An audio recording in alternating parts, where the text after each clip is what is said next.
آیتیں اور اس کے علاوہ بھی بہت ساری آیتیں ہیں، جس میں ایک آیت میں اللہ تعالیٰ فرماتا ہے والسابقون الاولون من المہاجرین والانصار والذین اتبعوہم باحسان رضی اللہ عنہم ورضوا عنہ، کہا کہ اور جو اسلام میں پہلے سبقت کر کے پہلے لوگ اسلام کی طرف آئے ان میں مہاجرین اور انصار کا تذکرہ گیا۔ والسابقون الاولون یعنی جو سب سے پہلے سبقت کر کے جنہوں نے اسلام قبول کیا وہ لوگ کون ہیں؟ مہاجر اور انصار ہیں۔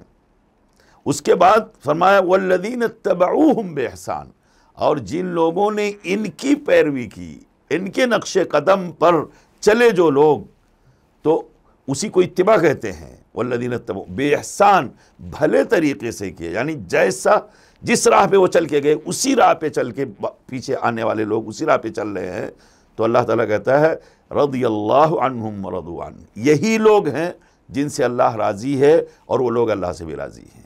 گویا اللہ کی رضا تین قسم کے لوگوں کے لیے ہے، انصار، مہاجرین، انصار اور مہاجرین و انصار کی اتباع کرنے والی، یا اس کو مختصراً کہہ سکتے ہیں دو قسم کے لوگ، یعنی صحابہ کرام جس میں دونوں گروپ ہیں مہاجر و انصار، اور صحابہ کرام کی اتباع کرنے والے یہی لوگ ہیں جن سے اللہ راضی ہے اور وہ لوگ بھی اپنے رب سے اللہ سے راضی ہیں۔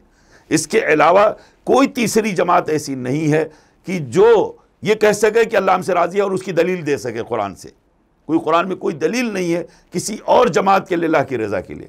اللہ کی رضا مخصوص ہے انہی دونوں جماعتوں کے لیے، صحابہ کرام کے لیے اور صحابہ کرام کی نقش قدم پر چلنے والوں کے لیے۔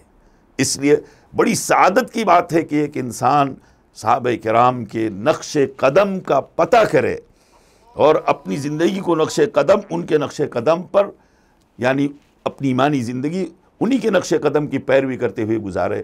یہی منہج ہے ہمارا، اسی لیے ہم کہتے ہیں کتاب و سنت کو منہج سلف یا فہم سلف، سلف صالحین کے فہم کے دائرے میں ہونا چاہیے۔ اسی قید کو ہٹا دیجئے تو دنیا کے سارے فتنے، دنیا کے ساری گمراہیاں اسلام میں آ جاتی ہیں، جیسے کہ ہم اگلی نشست میں اس بات کو بتائیں گے۔ اللہ تبارک و تعالی ہمیں کتاب و سنت کو سلف صالحین کی فہم و بصیرت کے آئینے میں سمجھنے کی توفیق عطا فرمائے اور اسی پر عمل کرنے کی بھی توفیق عطا فرمائے۔ آمین وآخر دعوانا الحمدللہ رب العالمین۔